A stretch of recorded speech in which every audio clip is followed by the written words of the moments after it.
Hello, everyone. I'm Brandon Hawker with the Open Minds Market Intelligence team, and I would like to welcome all of you to today's Circle Elite Executive Roundtable, the evolution of peer mentor training programs for people with IDD, a North Carolina case study.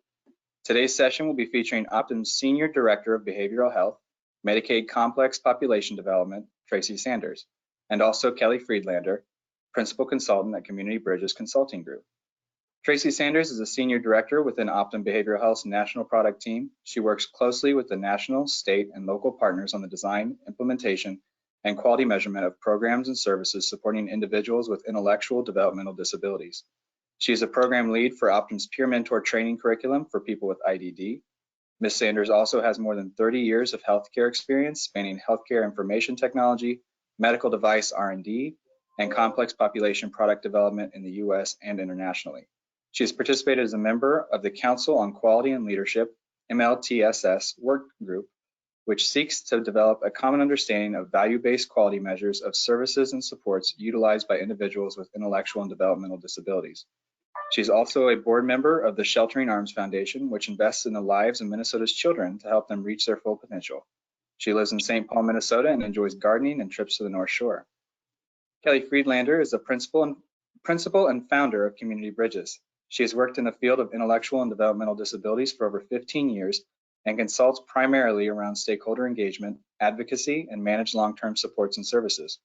In North Carolina, she worked on stakeholder engagement and policy analysis projects for clients such as the National Association of State Directors of Developmental Disability Services, RHA Howell, the National Association of Councils on Developmental Disabilities, Via Health, and Anthem Healthcare. Her specialty is convening and facilitating diverse work and advisory groups with the goal of infusing individuals with IDD and their family members' voices into the public policy-making process. In addition, Ms. Friedlander has worked as a subject matter expert and writer for managed care RFIs and RFPs in Florida, Washington, Texas, Missouri, and North Carolina. Before moving to North Carolina, Ms. Friedlander served as the Operational and Quality Assurance Director of Pyramid Inc., the largest day training program in Florida. She also has experience working within a state government as she provided oversight to the Developmental Services Quality Assurance Contract at Florida's Agency for Healthcare Administration. Ms. Friedlander holds a Master's of Social Work, a Master's of Public Administration, and a Bachelor's of Social Work.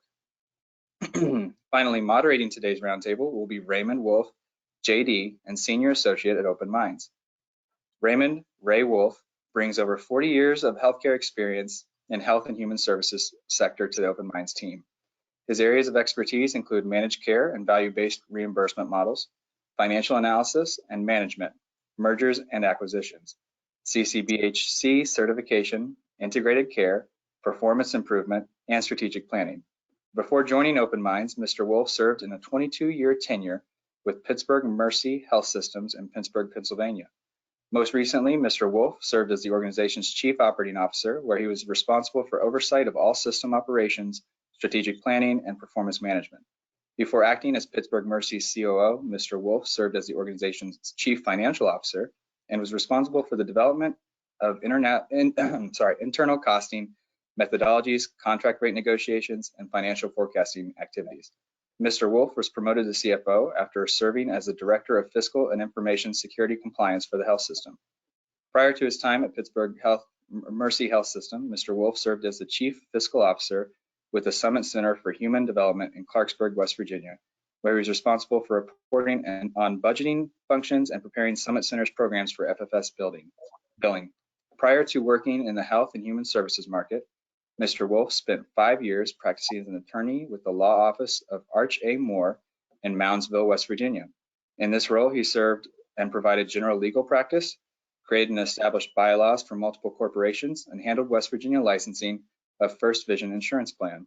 Mr. Wolf earned his Juris Doctorate from West Virginia University School of Law in Morgantown, West Virginia, and his bachelor's degree with a focus in political science and sociology from West Liberty University, Wheeling, West Virginia, where he graduated magna cum laude. Before we get started, a few housekeeping reminders. Your audio will be muted during today's briefing. However, we encourage you to submit any questions you may have using the question box located on the right side of the screen. We will present audience questions at the end to help flow of the presentation. Finally, the slides and recording from today's briefing will be available on the Open Minds website by tomorrow. Ray, I'll turn it over to you. Thank you, Brandon. And I'm delighted to have an opportunity to present this this presentation today, and the two speakers who have so adeptly developed much of the infrastructure around peer mentoring training programs throughout North Carolina. I think this is such an important topic for all of us at this point in time, because we are looking at ways of extending resources and touching more people with fewer dollars per person. And it becomes extensively more challenging and more difficult and exponentially more complex as we try to move. Yet we can still find basic, simple, fundamental, philosophically sound solutions that help us in that effort. Can we advance the slide, please?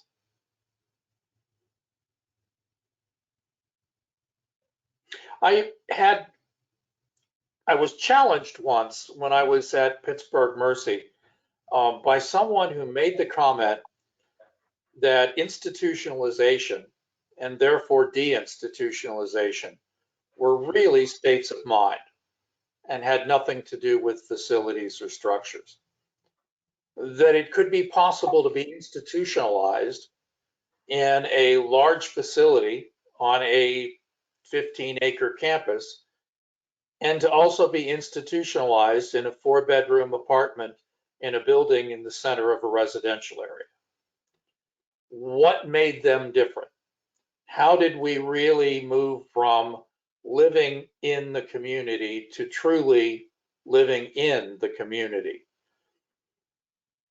I was challenged by what I thought were sometimes internal barriers that even the best providers had difficulty overcoming.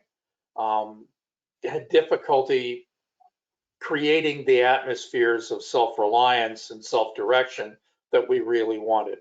Some of those were administration. Some of those really revolved around payment issues.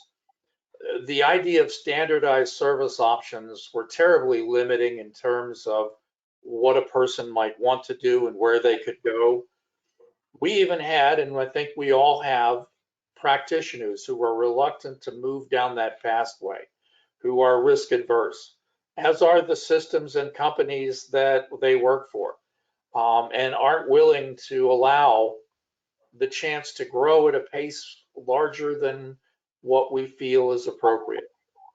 In that regard, I think that we are desperately in need of new programs and new processes that will help us liberate, that will help us develop this independent self-direction that we all seek for those we serve, and that will help us, I think, in the long haul, make our mission more effective and our sense of self-efficacy about what we do higher.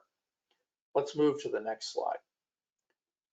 So, gee, don't you wish there was something that was evidence-based, that had low startup cost, that could be begun quickly, that had proven effectiveness, infinite nimbleness and flexibility, and could reach a large number of people at the same time, that would be an effective tool to help integrate folks into the community. I lived through a time at Pittsburgh Mercy where we moved into peer support for behavioral health, and suddenly that became an important criteria. And I was proud that my staff embraced it so completely, and that we moved past our own doubts and our own fears and developed in that arena. I'm very, very happy now to see so many states and so many regions adopting processes for peer support. And I think that the chance to talk this through with Tracy and Kelly and see how this process developed in North Carolina will enrich us all and create our capabilities to move our own programs ahead. So with no further ado, Tracy, would you like to kick this off? Sure. Thank you, Ray. On behalf of Kelly from Community Bridges Consulting Group and myself, we really want to thank Open Minds for this opportunity to talk about our partnerships, importantly, and our work to develop peer mentor certification training program for individuals with intellectual and developmental disabilities. Next 2 slides. One more. So to kick it off, as Ray mentioned, back one, Kelly, thanks. To kick it off, as Ray mentioned, peer support. I want to start with peer support in behavioral health. And as he mentioned, the good news is we don't have to invent this from scratch. We've been doing peer support in behavioral health for a while. And the good news is we have a roadmap to do so. So I thought that would be a good place to start. And in my role in Optum Behavioral Health, my goal is to bring those capabilities and experiences into this work, as well as to let this work that we're doing with individuals with IDD better inform how we serve people within the behavioral health system. Next slide. So to start, I just want to call out and remind folks, what does a peer support worker do? And there's a couple on this slide that really speak to me. So I want to say one of those is a peer mentor or peer support worker. They truly work to dispel myths about what it means to have a disability. And that myth might be something that's in the mind of the person that they're mentoring. They need to understand that, you know what, I've been there, I've done this, I've struggled, but I've succeeded. Here's what I've tried, to know what is possible. Not only does a peer worker dispel myths in the minds of the people that they mentor, but they also dispel myths in the minds of the broader system and community around those individuals, such as the family system, the social services system, the healthcare system, and the community. And then the other thing of the many things that a peer support worker does is their role really is to speak to the individual, listen, and help that individual to, on their journey, to articulate what is a good life, what are their hopes, desires, and dreams for living in the community, and what are their goals, and then really work through their lived experience of things they've tried, resources they've used, things that have worked and not, to reduce those barriers in what can be a very complex and overwhelming multiple systems of care. So peer support, both through their lived experience as well as the training they have and the connections that they have in their professional role, can help make connections for more community inclusion. Next slide. So as Ray mentioned, peer support programs are prevalent and successful in behavioral health. And here we're really talking about the Medicaid system. Peer support in the United States in the behavioral health system really started around the 70s and 80s, when large mental health institutions were being shut down and individuals leaving those institutions were finding their voices and articulating for their needs and their self-advocacy. So as of today, there are 39 state Medicaid plans that reimburse peer support services for individuals with mental illness or substance use disorder. And what that means is that there is funding in a sustainable manner to hire an individual as an employee to provide peer mentoring services for individuals with those conditions. Optum Behavioral Health operates in 26 of those 39 states. And then as a call to action, when we think about developing peer mentor programs within the developmental disability or DD system, peer support is considered evidence-based by the Centers for Medicare and Medicaid. So as we start to pilot peer programs, it's really important that we think about how can we gather the evidence of the impact of our peer mentors with IDD, so that we can have those conversations with our state legislatures that have the role to determine, what funding is going to exist for what programs. Some of that evidence base includes that research that peer support increases self-esteem and confidence. Peer support increases sense of control or self-direction. And the ability to bring positive changes in someone's life. And if we think about the health system of care, peer support has been shown to reduce acute events such as inpatient hospitalization, and that's a good thing for the system. You know, it reduces cost of care, but more importantly, if you think about someone having a crisis event, having to go to the emergency room or be admitted, that's a very traumatic event. And as far as thinking about our goals, our life goals, our community inclusion, you know, that is a disruption towards employment and other goals that people might have. So really, for the overall wellness of a person, we really want to reduce those events, and peer support is shown to have a difference. So this next slide, back to my point about, you know, we don't need to reinvent the wheel. This slide is taken from a fantastic document that I use as my roadmap as we work on this curriculum. That is called the State-by-State Directory of Peer Recovery Coaching Training and Certification Programs. And it's put together by SAMHSA, by the Bringing Recovery Services to Scale technical group. So the thing that is important to know is that in behavioral health, you know, peer support benefits and programs are regulated. They're written into statute at a state level. Each state is slightly different, and this document goes through the details of each program.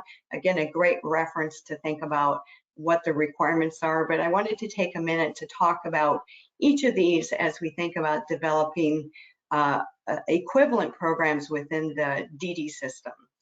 So first of all, you have to have funding. You have to have funding for that benefit for peer mentoring. That funding might come from state funds, or in the behavioral health space, it might come from the behavioral health benefits that you're funding that peer mentoring benefit.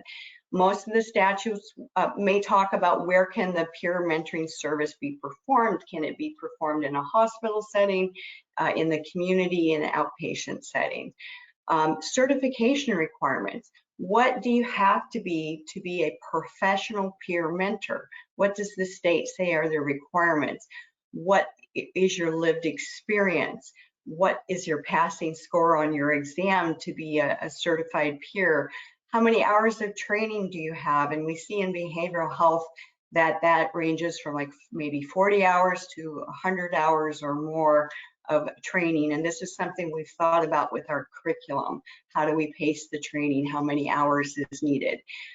Is there a fee to get certified? And again, of course, we want to reduce barriers, so we want to keep those fees very low. What's the education level? Kelly can speak to this for North Carolina, but there was a great deal of discussion about, you know, requiring, for example, a GED or a high school education to be a certified peer. Do you have to have references? Do you have to go through continuing education credits to be recertified? And what's not on that certification requirement, but I think is important, is do you have to have a practicum in order to get to your certificate where you're doing the work in the field and you have a supervisor and you have to pass that practical experience to actually get your certificate to be a peer. So do the work in the field for a certain number of hours and then pass to your in the field practicum. Peer mentor training requirements will talk about what concepts and competencies have to be in the curriculum. Who has been approved by the state to be a curriculum, and this is something that we're working to do, is to get approval. Who are the approved providers that can actually execute the training? Also, an important thing to keep in mind is that, and many of the behavioral health programs require this, is that supervisors need to be trained. And there should be a training curriculum for supervisors and approved training providers for that supervisor training. Keep in mind that the individuals we're working with are vulnerable adults. So it's really important that professional standards and boundaries and borders are kept, and that those individuals have good supervisors to lean on to cover the day-to-day of their cases. So this is what's already in place within behavioral health and what we're looking to develop within the DD system. Next slide. So peer support for people with IDD. Why is this important? Next slide. So from a managed care entity perspective, of which I'm representing today, there are over 7 million individuals with IDD living in the United States. And the majority, which is why we're talking about the Medicaid system, the majority of these individuals rely on Medicaid for their health insurance company. So the United Health Cares and the Aetnas and the Cignas of the world are predominantly providing the physical behavioral health benefits for these individuals. So as such, we are touching the lives of these members. We are very happy and pleased to be able to take our capabilities and extend them to this community. Next slide. So where can peer support make a positive impact for individuals with IDD? So this is a bit of an echo of what we saw in behavioral health, but what I've done here is I've provided some statistics from the National Core Indicators, which is a survey done in the States. And it kind of points to where those peer mentors can make a difference. For example, only 27% of individuals surveyed had attended a self-advocacy event or had an opportunity to do so. That's something a peer mentor could hook them up with. 41% indicated that when their support needs is changed, that their actual services change. So help with navigation on services in the system. 20%, the number is still very low, have paid employment. So peer mentoring itself is a job. But as an example, as a peer, you can show how you can be successful to be employed professionally. And then on the healthcare side, individuals with IDD have 3 times the physical health issues of the general population. And on the behavioral health side, 35% of them experience mental health challenges. So that peer mentor can help connect to the health system of care as well. And I leave this slide with a quote from our advisory board, who's a mother of an adult with IDD, who really spoke to the fact that when individuals transition out of the child system of care to the adult system of care, that can be a very scary and isolating and frightening thing. So a peer mentor can help walk from those systems of care and help an individual transition into adulthood. Next slide, thanks, Kelly. So what does a peer mentor do? It helps an individual build a more colorful life. We all need this, right? Work-life balance. We need to have our friends in our community, and that's a win-win. It saves money for the system. It also, there's a waiting list in many states for services for individuals with IDD. So if you're using more community-based services and not paid services, you're freeing up those services for other people in need. And we know that if you have a higher level of community inclusion, that gets at social determinants of health. Next slide. So where is this being done? I mean, we are working on a peer curriculum, but we also have colleagues that we want to acknowledge, and really we want to think about a community of practice.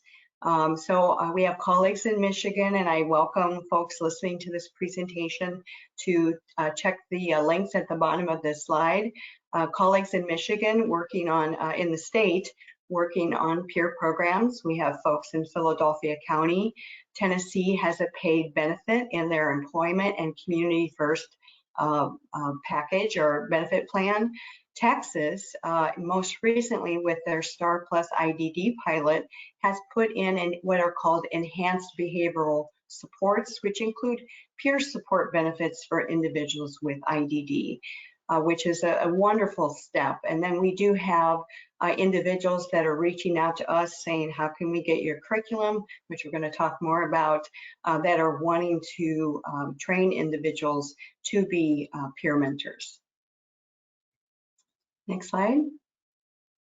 So back to partnership. We could not have done this without amazing support from the National Association of Councils of Developmental Disabilities. And they helped us connect to local DD councils, in this case, the North Carolina Council of Developmental Disabilities, who played a fundamental role in participating in this pilot. Kelly from Community Bridges with her depth of experience, and managed care partners such as Alliance Health, who we worked with in addition to work that we're doing in our own organization to think about pathways to employment. So our overall goal with our curriculum is to work to build the evidence and the tools needed and to have that conversation with our state partners to say, let's build benefits into our plans to help fund peer mentors for people with IDD. So with that said, I'm going to turn it over to Kelly to talk specifically about our work in North Carolina. Thank you so much, Tracy. I appreciate that.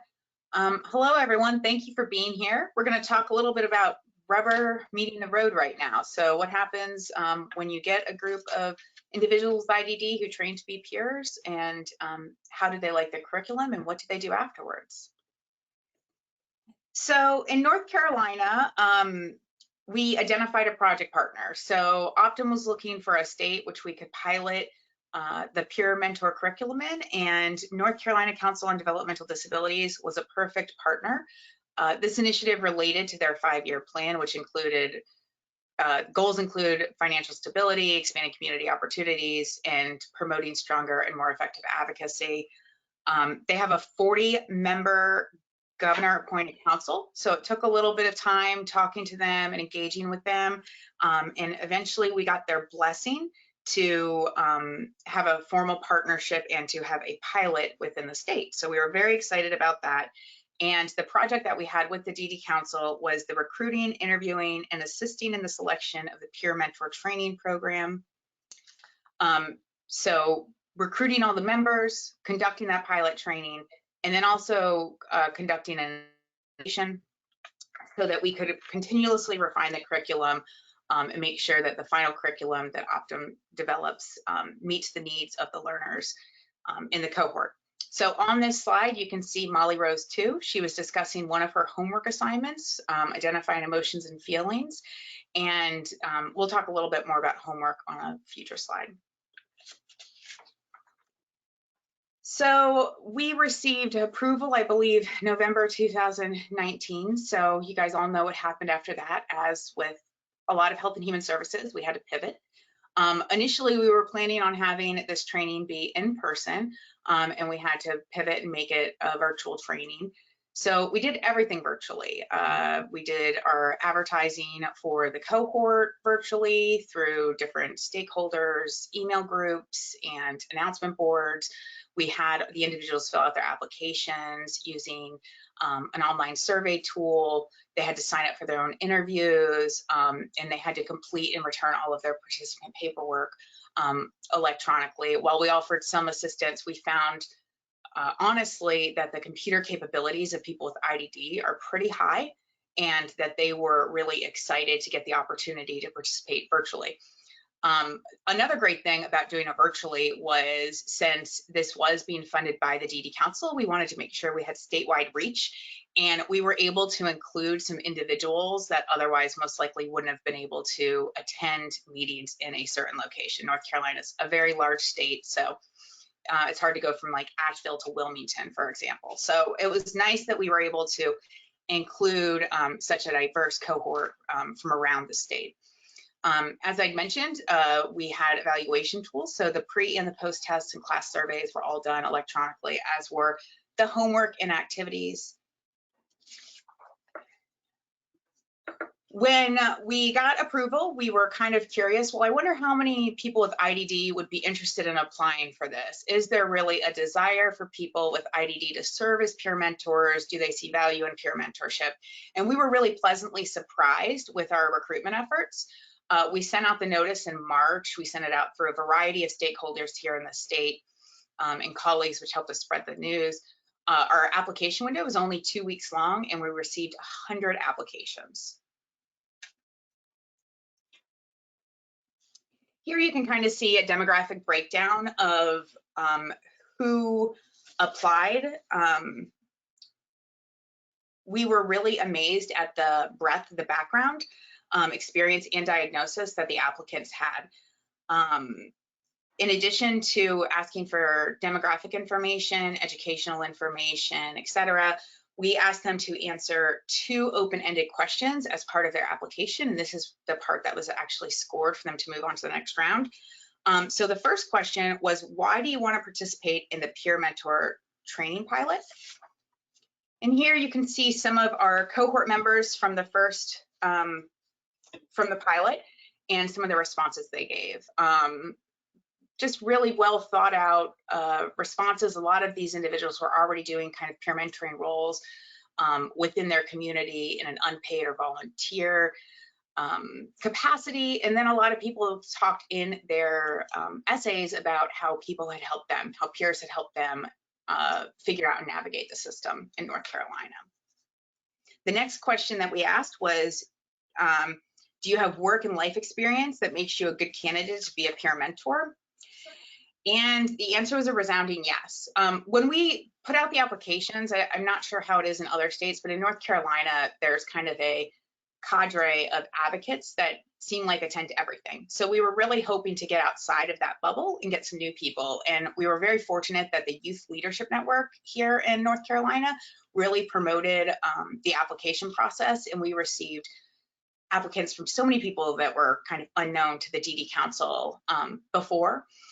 But the amount of experience that they had professionally, that they've had through post-secondary education programs, that they had at maybe their provider agency. We had some individuals who ran peer groups at their provider agency.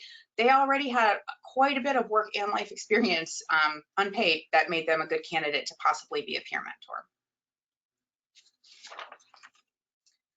mentor. Since we received 100 applications, it was more than we expected. We had to recreate our interview and selection process.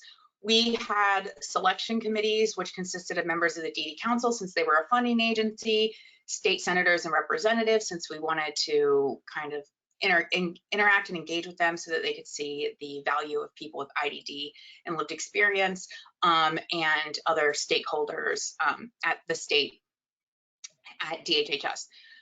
So all of the applicants were screened based on their minimum requirements. The biggest minimum requirement issue we had was education.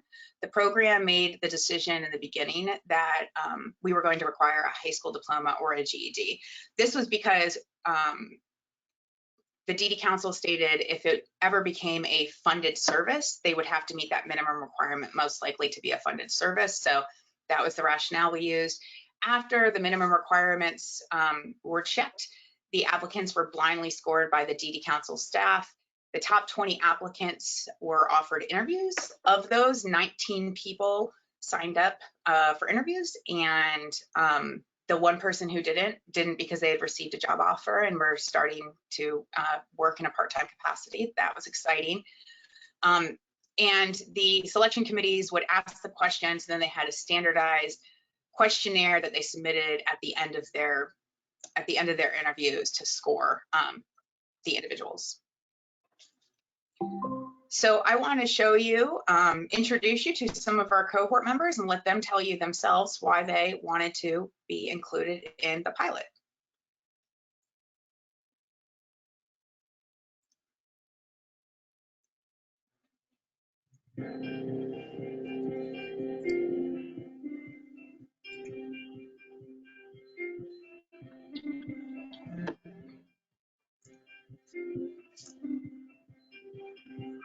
My name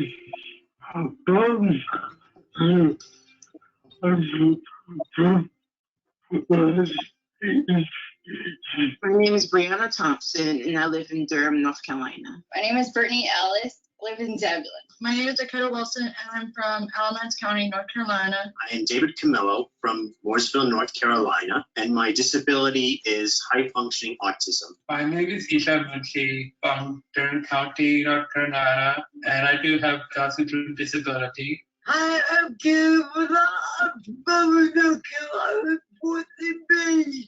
Hi, my name is Michael.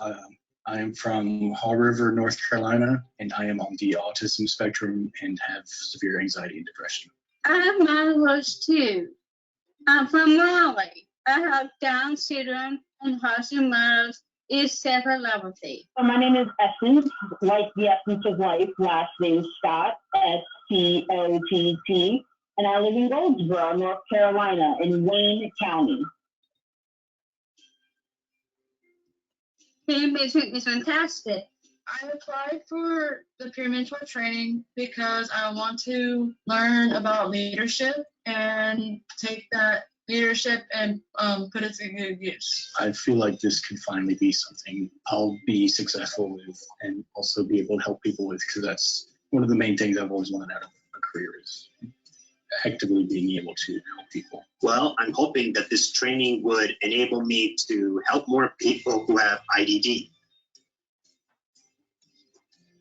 The skills to become a better mentor and how to support my peers. What I hope to learn is to help other newcomers to North Carolina who are disabled and who are in that 30-ish age range get better support. You see something that's related to you, go for it, because it's really important that people get the help they need as much as they can. Those people, you know, those that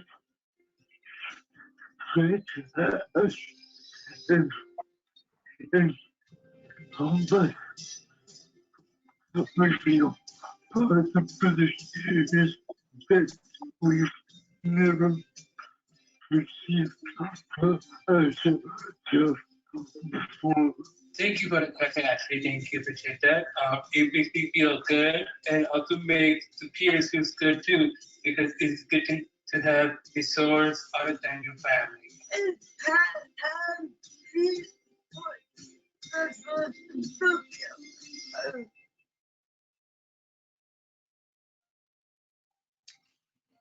So that's just a video that showcases some of our amazing, some of our amazing pilot participants. As you can see, we had a wide range of different cognitive abilities. We had a wide range of communication differences, and overall, it was just a very diverse class. It was very fascinating watching them work together and learn from each other. In fact, in a lot of our exit interviews and stuff, they said that what they really enjoyed the most was learning from each other, small group work, and during the exercises during class. So as with any pilot, we needed to do an evaluation. As we all know, data is extremely important, especially when we're trying to prove something as a promising practice. We worked with Dr. Caitlin Bailey from the University of Delaware to develop an evaluation process for the pilot. This was pretty extensive. So we had the training spanned, there were 8 2-hour training sessions. And for every class, for each of the 8 classes, the members would get an email like the one that you see on your screen here. And we had they had pre and post tests, which quizzed them on what they learned about the content of the lesson. But then we also had surveys where we asked them about what exercises did you like, what did you not like, what was beneficial, how can we change to make this better in the future. With our first cohort, we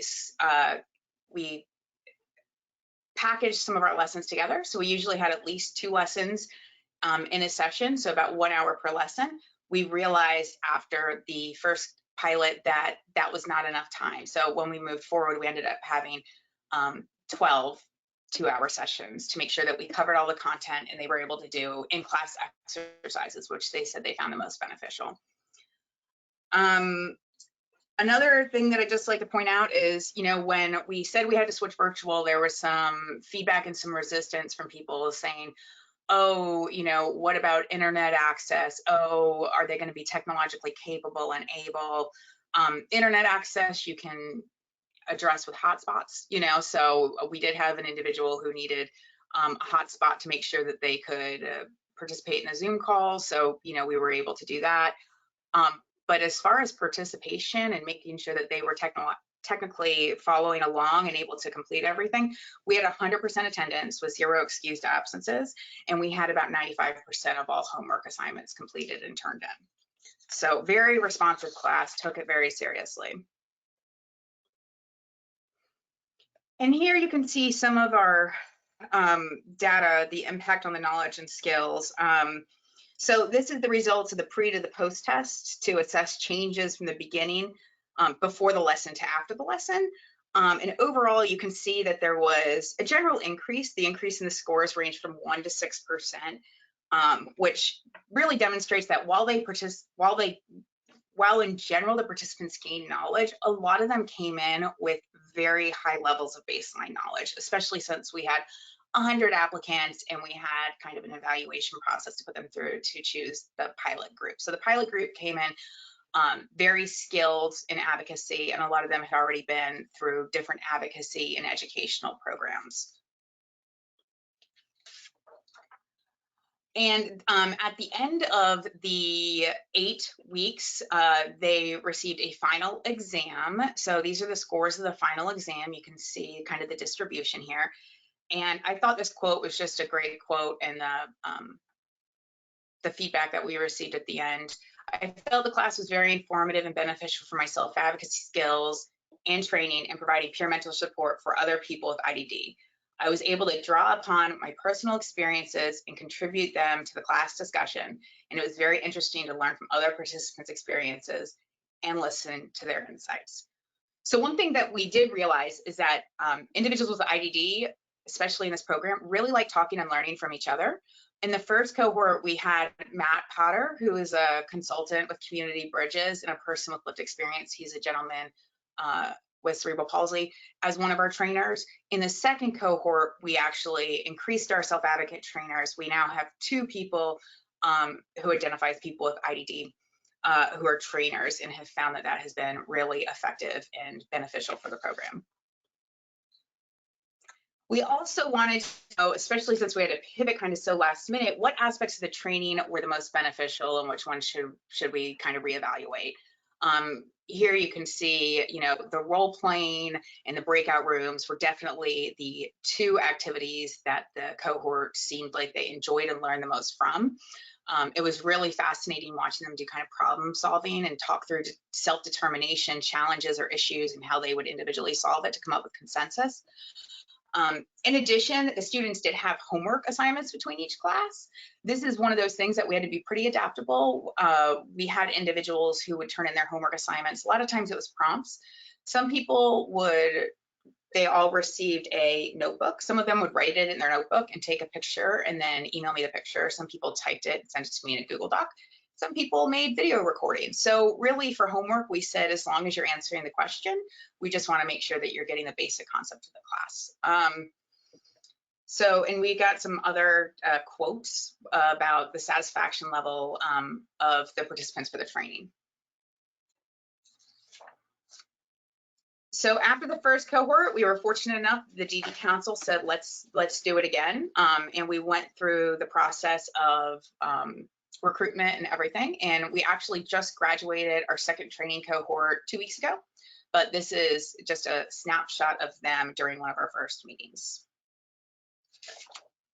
Now, one of the things that people asked and that we were very clear and upfront with when people sign up for the program is they would say, is this going to get me a job?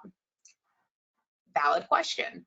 You know, we can't guarantee a job. And we found that one of the biggest challenges is that a lot of providers and stakeholders philosophically are aligned with the idea of peer supports, philosophically aligned with the idea of, you know, having someone with IDD help someone else figure out self-determination and you know, what path they want to take. But without the funding, it's been a real challenge. So we had a partnership with Alliance, which we'll have to talk about on the next slide, but it was really important to our project to also say this training is beneficial not just for someone who goes into a peer mentor role, but somebody who might serve as a spokesperson in the community. And we were fortunate enough to seed many of our graduates into different advisory groups, steering committees, etc. So you can see here just a small sampling of different individuals and results of their participation in the pilot. And I would like to point out that the program has gotten kind of known as a feeder for stakeholders, for people who are looking for individuals with lived experience to participate in their work group or stakeholder advisory. So what we've done is usually they'll email me and we'll say, well, what is the compensation, or is there a stipend attached to it? So all of these positions here were paid. And then the most exciting thing is our partner Alliance Health, which is an LMAMCO here in the state of North Carolina. And they had worked with us from the conception of the project, hired one of our graduates, Essence Scott, as a full-time IDD peer in their care management department. So in this role, Essence provides peer-led support for people who are going through life transitions, trying to figure out moving from institutions to community-based care, and just operates in that IDD peer role on their care management team at Alliance.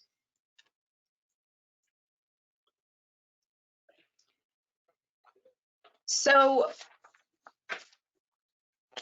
there were some positives and there were some, challenges that were identified through this pilot. So the positives are people with IDD are really interested in completing the IDD peer training. They thought it was a great thing to participate in. And many of them said that they utilized the skills and knowledge that they learned after graduating.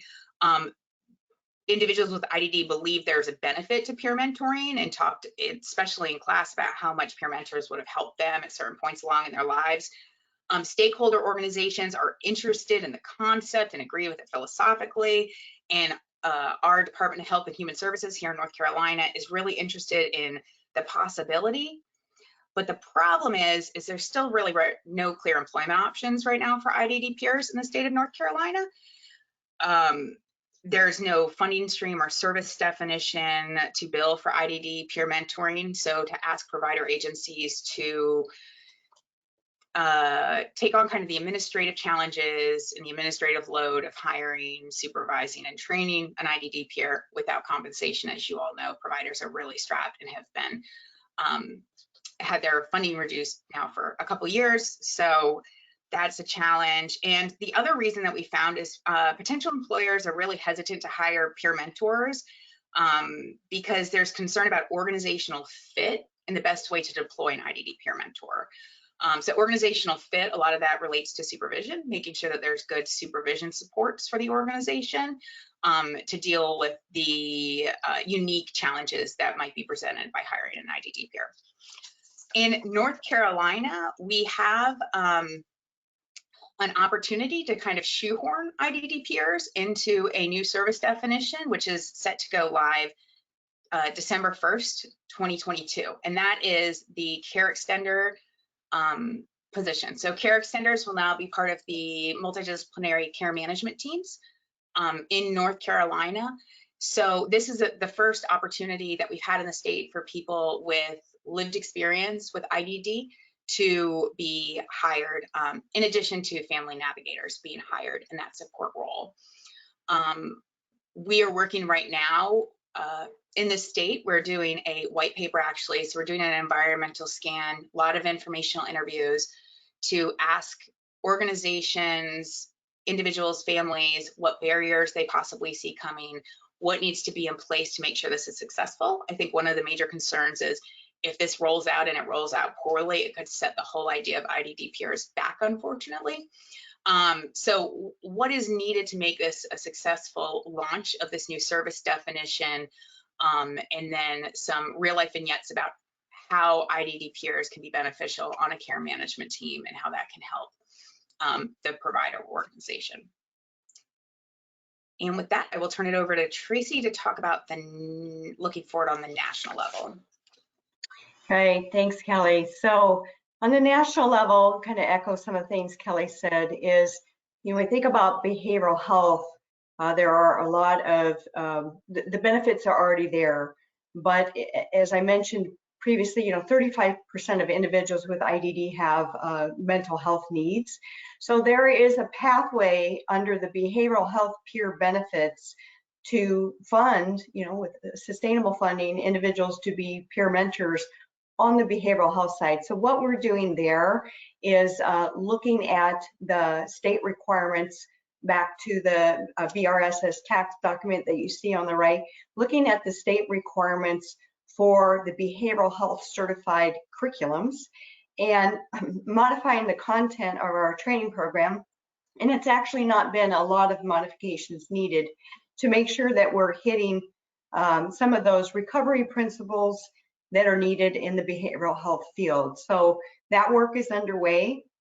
And we plan to submit, kind of in a selective approach, submit this curriculum to the appropriate entity on a couple select states for approval. And then, you know, reaching out to the state approved training organizations to say, hey, you know, we have a curriculum here that was really built for individuals with intellectual and developmental disabilities. It adds the behavioral health required training components for certification under behavioral health. How about certifying individuals that are dually diagnosed with IDD and a behavioral health need, and make them certified peer mentors on the behavioral health side? We've got a curriculum that can help with that. So that's in our sort of forward-looking plans. And the other thing that we need to do is we have a bunch of feedback on the curriculum, as well as these behavioral health edits that we need to incorporate into the curriculum. We want to get literally the size down so that it's, you know, from a printing perspective, get the cost down on it, literally.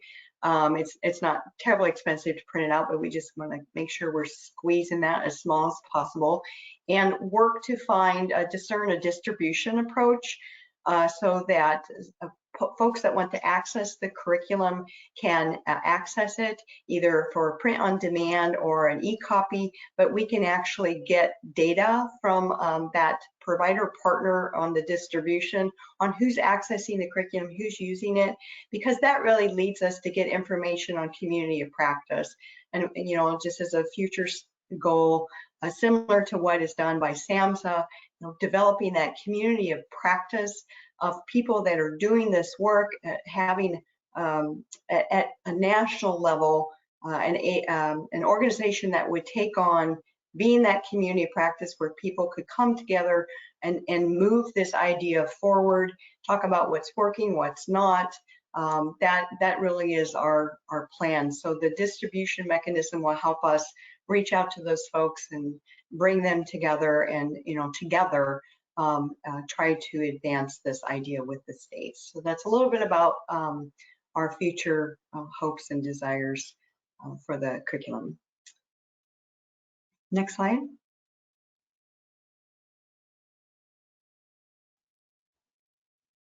So to wrap up, and just on behalf of myself and Kelly, and on behalf of all the participants in our peer mentor curriculum, we really want to acknowledge some folks, and that includes Patricia Kuehl, who was from InReach, who was the initiator of a lot of the content of the curriculum that we took and we have added to.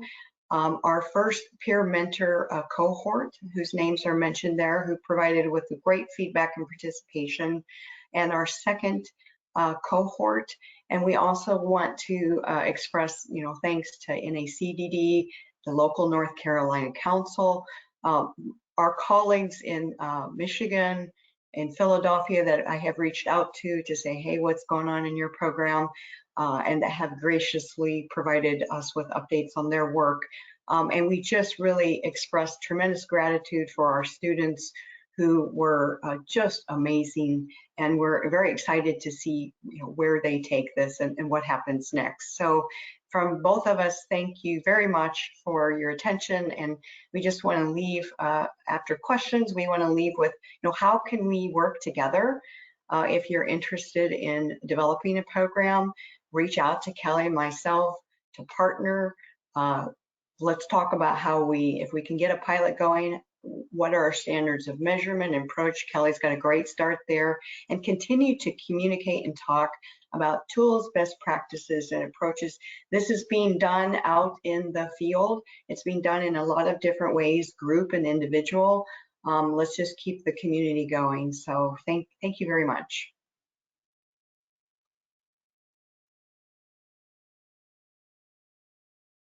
And that leaves us with questions. And this image that you see on your screen, oh, just really quick, this image you see on your screen is actually one of the homework assignments from one of our students, who obviously is a very talented artist. So.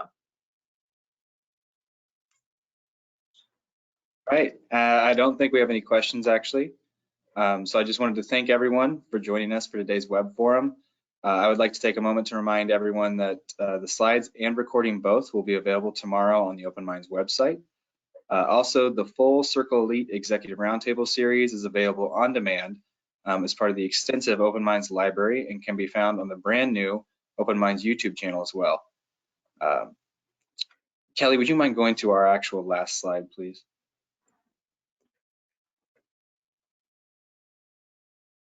All right. Yes. So please join us for our next roundtable. It's Thursday, July 21st, beginning at 1 p.m. Eastern Standard Time. And the topic will be aligning operations to finance to strengthen the bottom line, the Easter Seals approach. This is an ongoing part of our year-long CFO consortium created to help health and human service organizations prepare their financial team for the future. The discussions will feature Jeff Arledge, Executive Vice President and Chief Financial Officer of Easter Seals Midwest. For a full list of upcoming roundtables or to register for the July 21st event, please visit the Executive Web Roundtables page under the Events tab at openminds.com. Thank you all again, and I hope you guys have a great rest of your day. Thank you.